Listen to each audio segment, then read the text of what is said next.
और राजधानी जयपुर से बड़ी खबर। RS Amit Chaudhary super exclusive. पीड़ित आरएस अमित चौधरी की जुबानी जानिए थप्पड़ कांड की पूरी कहानी।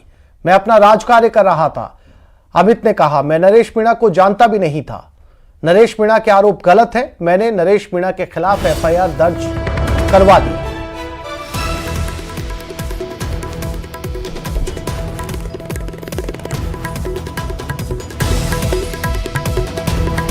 अमित चौधरी के साथ न्यूज 18 राजस्थान में एक्सक्लूसिव बातचीत। ये वही अमित चौधरी हैं जिनके ऊपर नरेश मीणा ने हाथ उठाया था, थप्पड़ मारा था। इसके बाद पहली बार न्यूज 18 से बात करते हुए इन्होंने अपनी पूरी कहानी बताई।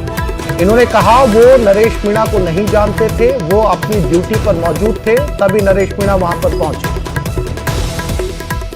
नियारा में मतदान के दौरान जो है निर्दलीय प्रत्याशी नरेश मीणा द्वारा एक आरएएस अफसर को थप्पड़ मार दिया गया, जिसकी गूंज जो है पूरे प्रदेश में है।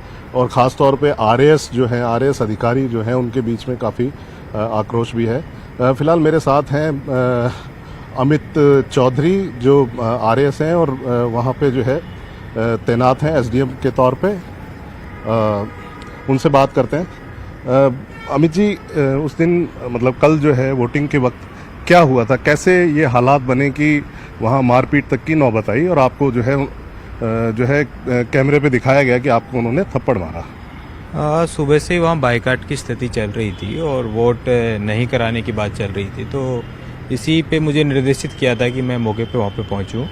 और क्योंकि आयोग के भी निर्देश होते हैं कि हम एक स्वीप एक्टिविटी के माध्यम से ज़्यादा लोगों को मतदान के लिए प्रेरित करें, तो उसी स्वीप एक्टिविटी के दौरान हमने कुछ लोगों को मोटिवेट करने की कोशिश करी और अपने जो राज्य के दायित्व हैं उनको निभाने की कोशिश करी। तो उस चीज़ से कुछ लोगों ने उसमें वोटिंग भी की और उस वोटिंग के बाद जो वहाँ पे ये जो नरेश जी हैं वहाँ पे रोड पे इन्होंने रोक के धरना दे रहे थे, सुबह से ही दे रहे थे।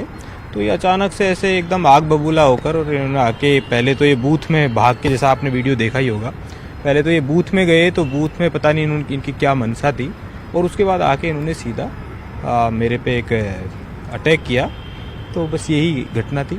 उन्होंने आरोप लगाया कि आपने भी उनके साथ गाली गलौज की, इस तरह की बात हुई, वो आपके दफ्तर में आए, तो किस तरह की मतलब क्या बातचीत आपके बीच में हुई जिससे ये मामला?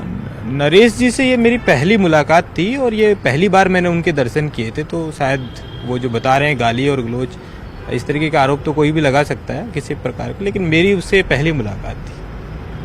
तो ऐसा क्या था कि जो है क्यों वहाँ पे ग्रामीण जो है बहिष्कार किए हुए थे चुनाव का, मतदान का? उस गांव की एक प्रशासनिक मांग ये थी कि क्योंकि वो गांव पहले उनियारा सब डिवीज़न में हुआ करता था और अभी जो कुछ दिनों पहले वो उसको जो नज़दीकी जो सब डिवीज़न है, इसी विधानसभा का दूसरा सब डिवीज़न देवली है, उसमें उसको ऐड कर दिया गया था, जो उनका हेडक्वार्टर से दूरी ज़्यादा थी।